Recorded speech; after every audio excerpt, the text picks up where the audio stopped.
ขออนุญาตนั่งคับสมาธิครับมันเก็บขาเก็บแข้งเลยครับ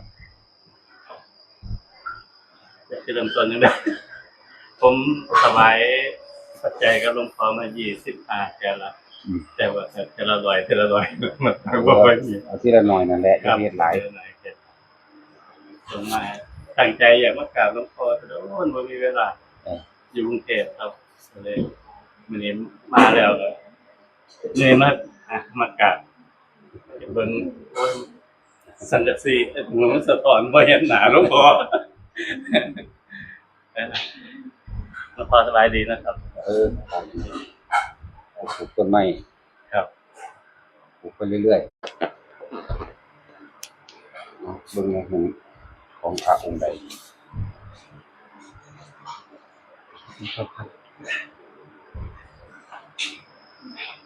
มาคือแบบถามมองช่วงข้าวผมเฮ็ดใดครับเฮ็ดใดก่อนที่จะเจอหลวงพ่อได้ทีนะครับแต่ว่าบ่ฮู้ว่ามันสื่อว่าจังไดอันนี้ครับบ่ฮู้ว่าจังไดเวลาสวดมนต์แล้วยังอยู่ซื่อๆนี่มันสิขึ้นรอดขึ้นมารอดแต่ทุกมื้อนี่ทุกครั้งเนี่ยแค่คิดมันก็ขึ้นคือมันบ่ขึ้นคิดแล้วมันบ่ขึ้นแค่กระพริบตามันก็ขึ้นเลยตึ๊บผมจังน้อยมันก็ขึ้นรอดขึ้นเลิศครับแค่กระพริบตานึกถึงพอทรงชาตินึกถึงแค่กระพริบตาที่มันติดตุ๊บขึ้นมาเองบางทีก็นึกหน้าต้องหัวคือหลวงพ่อว่าครับผมก็จะแต่ว่ากำหนดได้ว่าอยากให้ไปใส่ในร่างกายนี่กำหนดได้ครับกำหนดบางที่ไอหลายๆผมทรงชาติแล้วมากดไปข้อเนี่ยมันมาเย็นมันเย็นมาห่อนมันนงอยู่ตึ๊บเนี่ยอาการไอหายแต่พวกปวดข้อเข่าคือกันกำหนดใช่ไหมพวกเข่านี่ฮะก็ได้นึกตึ๊บมันสิห่อนบุบเลยความรู้สึกนะครับรักษาโรคมันต้นมันปรับท่าครับมันบ่ปกติแสดงว่ามันป่วยมันเป็นได้อันใดอันนึงแล้วเฮาไปแซ่ไว้แซ่ไปแซ่มาจนกว่าสิหายถ้าคนกำหนดได้แล้วผมมีปัญหามันคุยกันได้ง่ายผมก็เรียนในร่างกายเลยครับให้มันไปท้องไปไล่ไปหลังได้เบิดกำหนดอยู่นี่ตลอดครับแล้วก็นั่งเวลานั่งสมาธิเนี่ยต้องกำหนดว่าสินั่งสักชั่วโมงนึงมันแป๊บเดียวเด้ถอยออกมาเอาแต่ชั่วโมงนึงเพราะนั่งมื้อนี้นั่งบ่ค่อยได้ว่าบ่ค่อยบ่ลงเลยออกเอาก็ชั่วโมงนึงคือกันมันคือเป็นจังซั่นครับเมื่อบ่มีการล่อบ่มีความหวังบ่หวังบ่ล่อบ่คิดอีหยังปรุงแต่งต่อมันหยุดเวลาบัดนี้เฮาเลยเข้าใจว่ามันคือคราวเดียวนึงครับจริงๆมันก็ชั่วโมงนั่นแหละครับมันสิเป็นของมันเองดอกว่าคนกำหนดตัวนี้เป็นแล้วมันถึงเวลามันออกเองมันก็ออกเอาเองครับว่านั่งสมาธิเนี่ยผมนึกถึงหลวงพ่อตึ้งเลยมื้อนี่ไปสิเลยกลับมาผมก็บ่คิดเลยหลวงพ่อบอกว่าต้องคิดกลับมาเป็นหยังก็สร้างมาครับมันตัวให้เฮาคิดครับบัดนี้เฮาตันมันแล้วเฮาบ่ต้องคิดออกครับผมกลับมาตัวนี้ปึ๊บครับอยู่คือเก่าครับเป็นวิธีหยุดความคิดแบบแต่เก่าคนมันมีเรื่องหยังมันสิคิดหาผลหาคำตอบหาคำถามจังหวะกลับมาโลดมันสิคิดเองทุกอาการที่หลวงพ่อบอกมาเกือบจะบ่ทุกอย่างเลยครับอาการโยกเนี่ยมีบ่ายพาอยู่เสือในมือนี่อยู่สิมันก็ไปจนแฟนเขาบอกพี่เป็นไรบ้างไม่สบายหรือเปล่ามันสั่นเองครับสวนมนต์ยังสวนที่มันช่อนสวนยังเสียครับนั้นก็สร้างร่วมแล้วเป็นโรคอาการพิษเกิดนั่นแหละเป็นการที่โตโยกนี่รู้หมุนแต่กำหนดหยุดคือหลวงพ่อว่าเนี่ยกำหนดหยุดได้หยุดกับหยุดกำหนดให้โยกมันไปมันก็ไปเลยครับมันชินแหละนั่นแหละจังหวะเหลือแต่ว่าเฮาสิเวลาอันนี้เกิดขึ้นเฮาสิไหลไปน้ำมันเลยอันนี้หยุดได้แหละครับแต่ก่อนนี่ไหลน้ำเดี๋ยวนี้จักแล้วว่าครับมึงบ่ต้องมาหลอกกูออกจากกายดอกแต่ก่อนนี่10นาทีไปน้ำมันเลยเดี๋ยวนี้บ่ถึง3นาทีกลับมาแล้วนี่ปึ๊ ปึ้งเลย กลับมาที่นี่ด้วย ครับ จัง แล้ว ว่า ก็นั่งสมาธิเป็นแบบว่านั่ง มันเบิ่งความรู้สึกซื่อ ครับ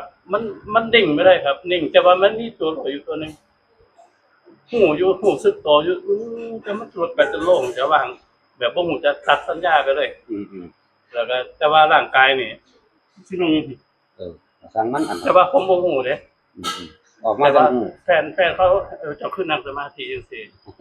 เจ้าเป็นหยังมันคือจังซี่แต่ว่าความรู้สึกของเขาเนี่ยมันบ่มีหยังแล้ว มั มัน น บ่มีอัน จะโป่งๆว่างๆแต่ว่าเขาเวลาถอนออกมาเขายังนั่งคือเก่าเด้อันนี้มันเป็นเพราะว่า อันนั้นมันเป็นเอาเอง ครับ เพราะมันตัดสัญญาแล้ว มันตัดความรู้สึกออกหมดแล้ว ครับ มันเป็นการเข้าฌานแล้ว ครับ มันเข้ารู้อยู่ว่าว่าง ครับ รู้อยู่หม้องเดียวเลย ลูกครับลูกอย่างเดียวบ่มีหยังมาเกาะมานั่นเลยลูกซื่อๆนิ่งๆอย่างนี้ การใส่ปัญญาแค่ว่าเห็นความบ่สิรั่งอย่างยืนของชีวิต ครับ เห็นทุกอย่างก็บ่เที่ยงอิหยังก็มันก็แก่มีเกิดมาแล้วก็ดับบ่เห็นว่า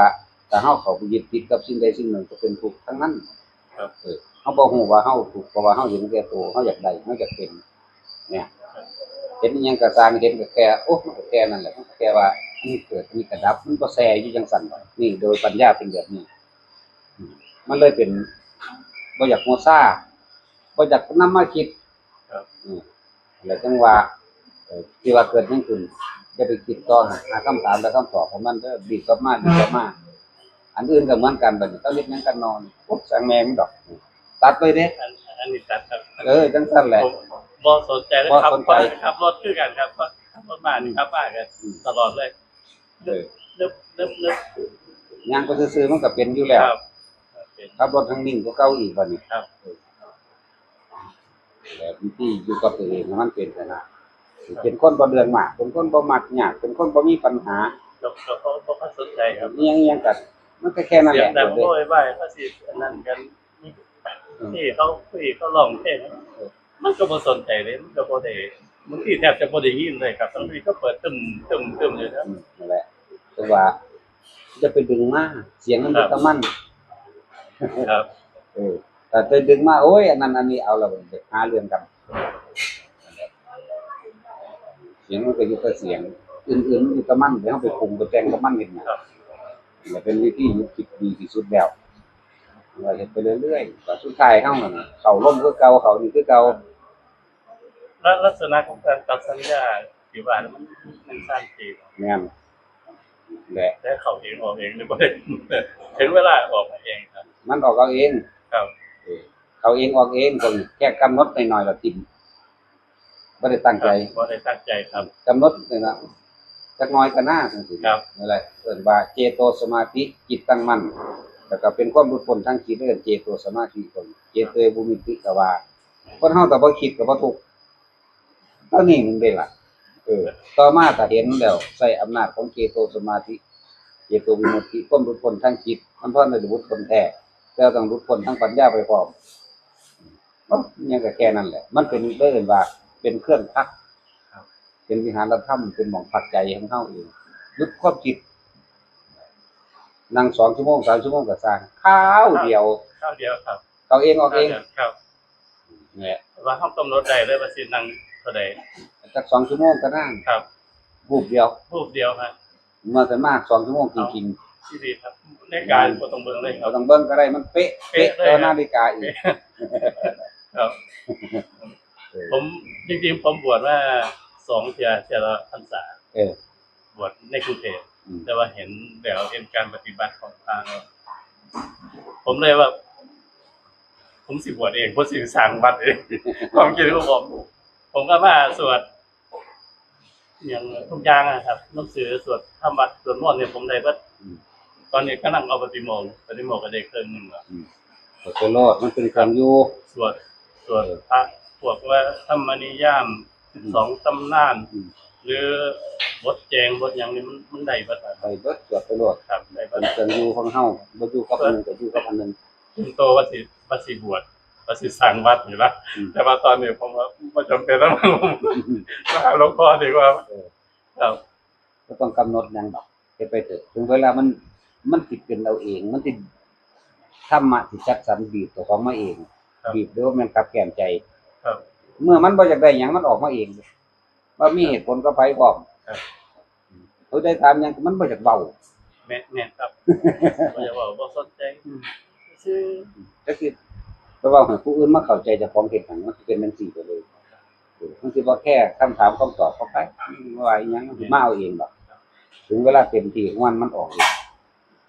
แล้วจังว่าเฮ็ดไปเถอะไปเรื่อยๆมันสิมาเป็นมาเองดอกจังซี่ว่าอันพวกว่าบรรลุจังซั่นจังซี่มันจะมาคุยหลาย ครับ ต้องอย่างนั้นต้องนี่โอ้โหอยู่คุยหลาย ผมบ่บอกบ่ได้นะครับเพราะเรื่องปฏิบัติที่ผมบ่บอกเลยเดี๋ยว ก็บ่เข้าใจในความรู้สึกมันเฮาดอกอุ้ยบ่แห้งเด้เฮาเด็ดเนาะจับผิดจับถูก แต่บอกก็โมโอ้ยคุณนั่งสมาธิ2 ชั่วโมงแป๊บเดียวชั่วโมงนึงแป๊บเดียวมันก็บ่เสียมันก็สิมาคุยนั่ง5 นาทีก็ปวดขาแล้วว่า นี่ซั่นแหละเขาบ่ฝึกเว้ย ครับ ของเฮาสิว่าสิซึมซาบได้ปานนี้นี่บ่ล่ะของเฮาก็สะสมมาหลายปีแห้งแล้ว ครับ แต่ว่าอันนี้คือหยังซื้อว่าจังไดอยู่ตัวไปยินหลวงพ่อว่าโอ้กูเป็นแบบนี้เบิดทุกอย่างได้บาดนี้เห็นบ่ล่ะ ครับบ่มีนั่นเลยพ่อเว้าแม่นครับมันเห็นมาพอแล้วนะมัน แม่น พอหลวงพ่อเว้านี่อ๋อ มันเป็นสิ่งเดียวกัน ครับ มันเลยบ่เถียง ครับ ยอม เนาะ คือยอมรับ ครับ โอ้ยเขาก็เป็นจังซั่นอีหลีหรือมันบ่สงสัยในเพิ่นบ่ แต่มันบ่อีหยัง บ่ฮู้ว่าซื้อว่าจังไดมันอยู่ซื่อ ครับ คือหยังเดี๋ยวเฮ็ดต่อไป เวลานั้นปึ๊บเข้าภารกิจ ครับ ปัญญาก็แค่เห็นความเกิดเห็นความดับบ่สมควรก็ไปยึดเอาบ่อยากได้ดังใจบ่อยากไปปรุงแต่งให้ผู้ใดเป็นจังไดรู้ทันความคิดเจ้าของกลับมาก็นี่นึงเด้อล่ะ แต่ว่าเฮาคิดอีหยังมันก็สิเป็นเป็นรูปอยู่อเมริกาเนี่ยคือพอดเขาบ่เกิน2 มื้อเขาโทรมาหาแล้วแต่พี่เฮาก็คิดซื่อๆ แต่จะคิดแนวบ่ดีตัว ครับ มันเป็นแต่ว่ามันตัดกำลังได้แต่แนวบ่ดีเด้อหรือว่าคิดเฮ้ยยังไดตายได้บ่หาตายอีหลีเด้ก็เฮาถูกตัดกำลังลง บ่คิดเป็นบ่คิดบ่ด่าผู้ใดเลยตอนนี้ บอก บ่ ไว้อกุศลหามันเข้ามา บ่ได้ แต่กุศลเนี่ยนำเข้ามาโลดโอ้สวดมนต์บทนี้ก็ดีไว้บักกูสวดปาฏิโมกข์ก็น่าบักกูสวดอันนี้บักกูสวดอันนี้ก็น่าดีว่าสังสมอารมณ์เป็นกุศลโลด แต่มึงก็บอกมึงไม่ใช่พระมึงสิทำไมปฏิโมกข์อ๋อมันห้ามด้วยครับ สวดไปโลดมันเป็นสมบัติเฮา ครับ สิสวดทำไมเวลาพระเขาว่าเฮ็ดที่นั่นนี่เฮาเป็นผู้รู้เฮาบ่กล้าตำหนิเขา ไม่พูดเลย แม่นบาดนี้เขานั่นโอ้ยกลัวแล้วผู้นั้นกลัวแล้วผู้นี้เป็นแบบนั้นเป็นแบบนี้เจ้าของบ่ฮู้จักฮอดอยู่ในเจ้าของบ่ฮู้จักหยังเฮากันฮู้เฮาเลยบ่ว่านี่แหละเป็นเครื่องป้องกันตัวเองมันความรู้ทั้งหลายสวดไปโลดมันบอกว่าสวดไปหลายๆสิโอ้อยากนึกบทนี้ก็น่าบทนี้ก็น่าบทนี้ก็น่าไหลไปเรื่อย แรงสวดธรรมตามหลวงพ่อเหอะมีหนังสือผมมาพอดีมาบอกเขาเลยหายมาแบบนึงผมไม่ว่าโชคดี แต่ส่วนมันมีอยู่ ครับ เอาไปสวดโลดมันมีคำแปลพร้อม มันสวดที่เขาสวดมันก็บ่ฮู้คำแปล มันพอแปลไว้เบิด แต่ว่าถ้าเขาสวดได้แล้วเขามาทบทวนเป็นภาษาไทยที่เขาเข้าใจมันอาจจะซาบซึ้งกว่า ว่าเก่าอีก เก่าอีก เข้าใจในอรรถรสได้อรรถรสความที่เฮาเป็นเองกับความเพิ่นเว้าย่อบัดเฮาเป็นเองเฮาขยายความได้เพราะว่าเฮาเป็นเอง ครับ ในคำสอนเพิ่น แต่บางทีถ้าเข้าใจความหมายแล้วมันขณะที่สวดบทเดียวกันแท้ๆนะกะพอเขามันทราบถึงมันน้ำตามันไหลเลยแม่มันหอดโอ้ยมันแม่นคักๆมันแบบนี้ มันยอมรับยอม น้ำตามันไหลคือเป็นจังซี่มันซึ้งมันแม่นมันนั่นเลยครับ มันปลื้ม มันปลื้ม ปลื้มปิติปราโมทย์ ครับ ขึ้นในระหว่างจุกกับพ่อให้มาโลดนั่นแหละปิติมันให้จิตมันสงบมันยอมมันโดยไปสั่งมาทางร่างกายทั้งนั้นทั้งแบบนี้หรือว่าปิติต่างๆน่ะจิตมันยอมคนเฮาศูนย์มันยังแสดงกับทั้งร่างกายได้ตาดูนตาแดงเป็นรวดดีใจก็ยังแสดงยิ้มหัวแต่จิตสงบเป็นอุเบกขาขึ้นมาได้มันก็จะแสดงออกแบบนี้แหละ แสดงว่าเข้าหาเหตุผลกับมันบ่ได้นอกจากรู้ในรถแห่งตนนี่แหละนั่นแหละครับว่าปัจจตังเลยถ้าก็รู้ในเฮาเองถ้าสิเอาตัวนี้ไปให้ผู้อื่นให้ได้บ่มันบ่เป็นมันบ่แม่นบักม่วงเลย แต่นี่มันใจผมคิดอย่างนั้นว่าอยากเห็นหลวงพ่อว่าอยากเห็นเทวดาเห็นผีเป็นจังได๋บ่เห็นจักเที่ยนะปฏิบัติแต่ว่าครับหลวงพ่อบอกว่าถึงเวลาจะสิเห็นเองดอกคิดว่า เห็นแล้วมันสิประ แต่ สาท ก็อยากลอง ที่ นี่แหละ เพราะท่านหลวง ผ พ่อ มมันเป็นอะไรเลยว่าอาจารย์อยากลองอยากพิสูจน์นะครับ เป็นจังได๋ อยากเห็นบ่เห็นดอก ครับ มันก็มาคือคนเฮานี่แหละ ครับผม เทวดาก็เลยมันบ่ได้มาคือในหนังดอกพูดเขาไปคิดได้ที่มันไปอยู่ป่าสิไปอยู่ป่านี่100กว่าโลมันเด้นี่เพิ่นก็ได้มาใส่บาตรมันก็ใส่ให้กูซุมื้อออกมาจากป่าแล้วได้จังมาคิดพอเนาะคือสี่แล้วก็คือคนทั่วไปนี่เด้ ครับ ก็ใส่ข้าวใส่แก้วใส่ผักธรรมดานี่เลยล่ะก็มาคิดว่ามันตกบ่แม่นคนนะมัน100กว่าโลเพิ่นเด้เด้อหั่นเพิ่นเมือเด้อนั่น ก็ น่ะ ไปเนาะ ไอ้สิไปอยู่ในหั่นมันว่า ครับ เลยว่าเฮ็ดไปเถอะประวัติปฏิบัติเดินนิสัยไผสิใส่บ่ใส่ก็สร้างกะกำหนดไว้ว่ากูต้องเดินเอาประวัติชั่วโมงกิโลนึงไปกลับจังซี่นี่ผู้ใส่ 2-3 คนโลดดอกก็คนชาวบ้านนี่แหละมันเรียกกับยังหน่อไม้กับแก้วบักพริก ลวกหน่อไม้จังซี่แล้วกันแหละก็บ่ได้ว่าเทวดาเด้อมันมาคิดย้อนหลังแล้วโอ้มันเป็นจังซี่เนาะโอ้น่ะมันบ่ได้เหลื่อมยุบๆมาจังว่าแต่ว่าพาไปทำก็เป็นคนสัก60 70คุยชวนคุยเว้าไปคนโดยที่ก็ไปเบิ่งอันนั้นไปเบิ่งอันนี้ก็เบิ่งไปเด้ก็บ่ได้คิดว่าเขาสิเป็นเทวดาเป็นผีเป็นบางบทหยังเด้บัดออกมาแล้วมันสิแม่นไผก็บ่แม่นพวกนี้ก็ว่าเด้อจังซั่นบางทีเราอาจสิเห็นอยู่แต่ว่าบ่ฮู้ว่าเขาเป็นไผเนาะหลงป่าจังซี่เขาก็พามาพาไปตักน้ำจังซี่นิมนต์ให้อยู่จังซี่แหมเนี่ยแต่คนธรรมดาเดี๋ยวมันบ่แม่นเด่นยุบๆมาเด้อันพวกที่ว่าเหลื่อมๆต่างหากดอกไปบ่ได้ย่างไปบ่ได้ไปสัมผัสตัวกันแบบนี้ก็เลยเป็นแบบนี้มันต้องเห็นไปซื่อๆนี่ว่ามันเป็นวิมานนั่นอันนี้โอ้โหมันดักงามเฮ็ดจังได๋ก็สิแบบออกได้จังซี่โอ้เศร้าจังที่แม่มัน ฟัง ไปแล้ว อาจารย์บอกว่าอยากเห็นมันเกิดความอยาก มันอยากมันดอก ครับ เห็นแล้วมันฟุ้งซ่านไปตัวจีบตัวแดงระบาดนี้ ครับ เฮ็ดมานั่นถึงว่าแล้วล่ะ ดีใจ ตอนนี้ผมพยายามจะส่งให้ดนที่สุดแต่ว่าส่งคือตอนนี้ผมมาเฮ็ดแบบบ่รับตาแล้วเฮ็ดคือหลวงพ่อว่าแต่ผมพยายามเวลาฟังธรรมะยามมื้อแลงที่หลวงพ่อเทศน์ผมก็สิย่างจงกรมอาศัยจับฝึกมีเป็น1ชั่วโมง นั่นแหละ คือพยายามจะว่า เคลื่อนไหว จับเคลื่อนไหวให้มันอยู่ในดนที่สุดบางทีชั่วโมงนึงนี่ฟังหลวงพ่อนี่บ่หลุดเลยครับ บางทีก็นึงบางทีก็ว่าบางทีมันก็มันจนขั้นนะครับบางทีต้องเกาตรงนั้นไปเลยมัน เก่าเยี่ยมปากสูดลมหายใจเก่า ครับ เยี่ยมปากน้อย ครับ ๆจังซี่ ครับ สูดลมหายใจเข้าเย็นลึกเข้าไปฮอดทั้งในกระดานหน้าผากตัวคือตอนนี้ก็เป็นเดือนนี้เยี่ยมปากสูดลมหายใจเข้าจังซี่แต่ตอนนี้มันก็เป็นโรคนั่น ครับเป็นครับ ก็จัง เห็ ซี่ นแต่หมอจะรับการมันก็นึกอยู่แต่ว่าบางครั้งที่